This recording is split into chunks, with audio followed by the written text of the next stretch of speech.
All right, on India Prime, we start with the big news coming in from Chennai. There are reports emerging which say that Sasikala's loyalist and late Tamil Nadu Chief Minister Jayalalitha's nephew, Deepak Jayakumar, has openly revolted against the newly appointed Deputy General Secretary of the AIADMK, TTV Dinakaran.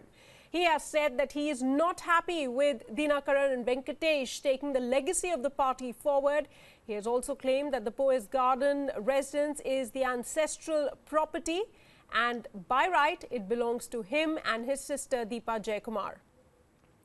Meanwhile, in a separate news emerging from Chennai, Deepa Jayakumar, Jayalalitha's niece, she's all set to announce her very own party tomorrow on Jayalalitha's birth anniversary. That's the latest two big news coming in from Chennai. The nephew and the niece of Jayalalithaa have decided to take things into their own hands as far as the going-on within the AIADMK are concerned. On the one hand, Deepak Jayakumar, Jayalalitha's nephew, he says that he is not happy with Dinakaran and Venkatesh taking the legacy of the party forward. He also making a claim that Poise Garden, the place where Jayalalithaa lived throughout her life, and where Sasikala was staying before she went to the prison, belongs to him by right as well as his sister, Deepa Jayakumar. Meanwhile, we're also expecting that Deepa Jayakumar is all set to capitalize on Jayalalitha's birth anniversary, taking the occasion, using it to launch her very own political party. Fresh developments coming in from Chennai. We also know that DMK's M.K. Stalin was set to meet President Pranab Mukherjee in New Delhi at 7 p.m. We are still awaiting details from that meeting, but here different developments taking place within the AIADMK raises questions whether the AIADMK is now all set for a split.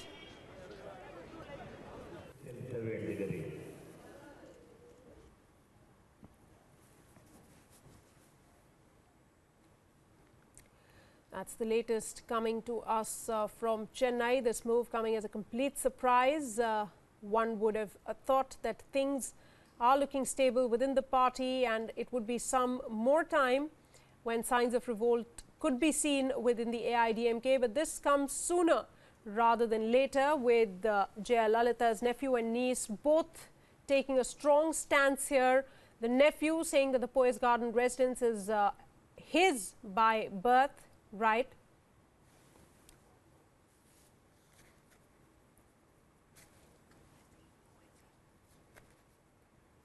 That's the latest coming to us from Chennai.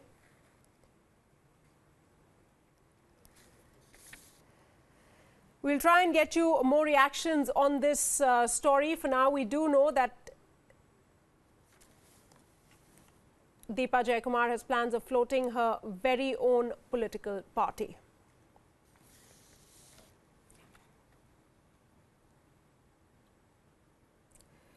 All right, we will be revisiting the story in just a bit. Let's move on to Kerala now, where after remaining at large for more than a week, the prime accused in the case of abduction and molestation of an actress, Sunil Kumar, he has now surrendered before the court in Ernakulam. Kumar, who used to be the actress's former driver, along with another accused, came to the magistrate's room in Ernakulam to surrender, bringing relief to the Kerala police, who have faced a barrage of criticism for the way it had handled the case in the past few days. Kumar had been in hiding since the 19th of February. The police are calling his surrender a big breakthrough as far as this case is concerned. Advocate Kaliswaran Raj now joins us over the phone line from Kochi. Thank you, sir, for joining us there for more on this story. First of all, explain to us, how did this surprise arrest really come about? How could this person, Kumar, Sunil Kumar, reach the court? Did he court arrest? We are not exactly sure of the details the way they've emerged. No, I would say that the arrest of the accused, one of the prime accused in a very sensational case, which concerning about a very serious offense against women. In the arrest, the police, according to me, has acted quite legally, and there is absolutely nothing illegal about it. The police doesn't deserve any criticism for this act. Rather, they deserve some kind of encomium or even an award, I would say. And legality of the matter relates to concerns with two major sections in Criminal Procedure Code. You will find that Section 47 of Criminal Procedure Code that empowers the police officer to arrest a person and to search any place where the person sought to be arrested has taken shelter. You would have to understand first that this is a situation where the court was not in session. And there is an essential difference between the court building and the court. Unless and until the court is not in session, it is just a court building, which is quite like any other public premises for that matter, from where a person accused can very well be arrested, invoking Section 47. It's not only the power of the police, it is rather the obligation of the police to do that. Secondly, you will find that Section 76 of Criminal Procedure Code, that tells that a person arrested only need to be produced before the magistrate within 24 hours, which the police will hopefully will do. Unless and until that process is violated, there is absolutely no illegality about the manner in which the police has arrested the accused. So the lawyers' charge of these two accused that the police, forcefully took their clients into custody from the courtroom itself, that is, not based on proper facts, is it? Say that it is not based on proper fact, nor it is based on proper understanding of the legal provision. Legal provision, as I said, is Section 47, and the court building does not provide any kind of immunity for any accused for that matter, unless and until that kind of activity has taken place during the session of the court. Admittedly and apparently, the court was not in session. Nobody has a case that the court was in session. Therefore, unless and until the court was in session, there is absolutely no impediment for the police to arrest. And suppose, take the other side of the coin. Suppose the police refuse to do that, or the police fail to do that, that will rather even reach a situation where the accused has chosen to fly, That will be rather resulting in a kind of dereliction of duty on the part of the police, which would rather invite much more criticism. Therefore, I would repeat that the police has done the correct thing at the right time, in the right place, and there is absolutely nothing illegal about it. Nobody can point out any legal provision which is violated by the police, and unless and until it is pointed out, there is absolutely no substance in the criticism now raised. But also explain to us why, there was no judicial custody for this prime accused. Judicial custody would mean that if the judicial custody is rather a technical thing in the sense that if the accused has surrendered, the court will in such a case normally will not grant bail. In such a situation, the court will be rather passing an order by which the police can take the accused. Unless and until the accused is released on bail, the person will be in judicial custody. It doesn't make any difference. If the police is taking custody of the accused after the order of the court, then also there will be some supervision by the court. Even otherwise, within 24 hours, the same accused will have to be produced by the same investigating officer before the same court. Therefore, in substance, there is no substantial difference between a judicial custody and the person arrested, the police officer arresting the accused and producing the court, at least as far as this case is concerned, at least as far as this episode is concerned. All right. Thanks so much, Advocate Kaleeswaram Raj, for joining us there and laying out facts here for our viewers as to the questions that were being raised on the manner in which the prime accused, the delay in his arrest, as well as the manner in which he was picked up from the Ernakulam court, where he came to surrender.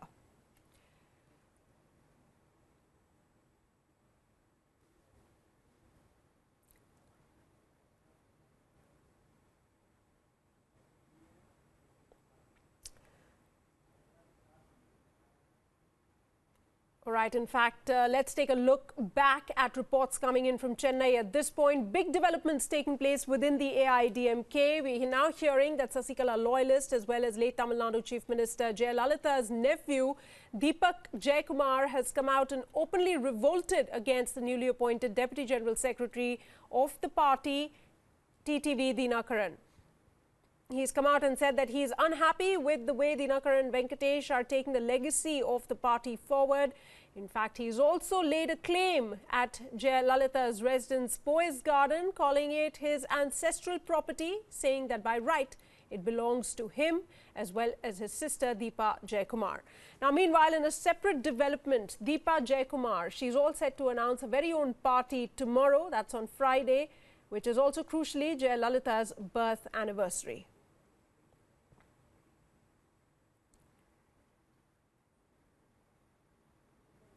we are tracking the very latest developments. We'll try to get you a more detailed view and analysis on what this perhaps means right now for politics in the AIADMK, also Tamil Nadu politics at large. Is the AIADMK heading for a split?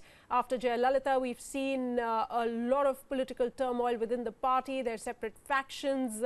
In fact, that controversial floor test on the February 18th also raised questions on the way things have really worked out in Tamil Nadu politics.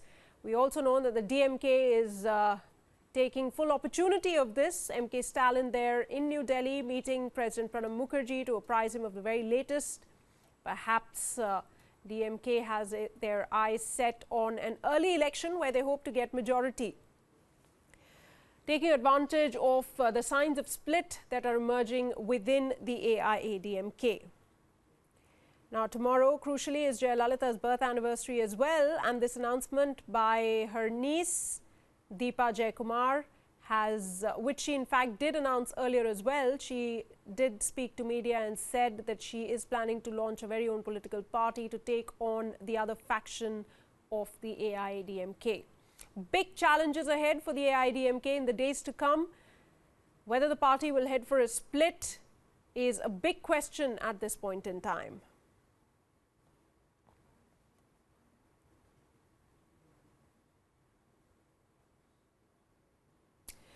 In fact, once again, for the viewers who are just tuning in, two big developments coming to us from Chennai.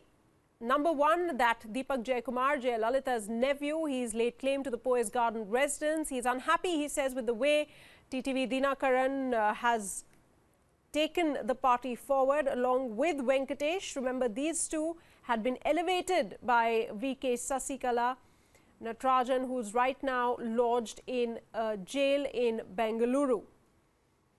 There were rumours that she has installed her loyalists, Dinakaran as well as Venkatesh, to handle the affairs of the party via a remote control. Mr. Balasubramanian Parsuraman, senior journalist, joins us right now on the phone line. Thank you so much, Bala, for speaking to us here on WION. My first question, what do you make of the recent developments that have taken place vis-a-vis the nephew and niece, both coming out, one saying that Poise Garden residence belongs to them, the niece saying that she's all set to float her very own political party? Actually, Tamil Nadu is becoming a state of a lot of confusions, a state of a lot of dramas. As a matter of fact, today Deepak Jayakumar, who's Deepa Jayakumar's brother, came out with a slightly, distinctive stand from his previous stands. And most importantly, what's happening is you need to watch out for the kind of remarks he has made. He has not made any kind of remark towards Sasikala in particular, but he is very much against the appointment of TTV Dinakaran, who has been appointed as the Deputy General Secretary. And apart from that, all the other Sasikala's people who are getting into the party slowly. He's opposing only that, but not Sasikala. That's the point to note. Okay. Now, Deepak was all close to Sasikala family at one point. What do you think is happening over here? What's the backstory? It's very similar to what OPS said. OPS very clearly said that, I don't want the Sasikala and family to rule AIADMK. It's exactly very similar to what OPS has, said a couple of days back. Now, Deepak is also saying the same line. Added to that, he is also saying that OPS was a good administrator. Also, he extends his remark by saying that OPS should come back to the party for the welfare of the party. You look at all the kind of combinations that are getting created by this remark from Deepak, who was actually on Sasikala's side at one point in time. He does not want to antagonize Sasikala as an individual, but does not accept TTV Dinakaran and Venkatesh coming into the party and very soon getting up very plumb posts.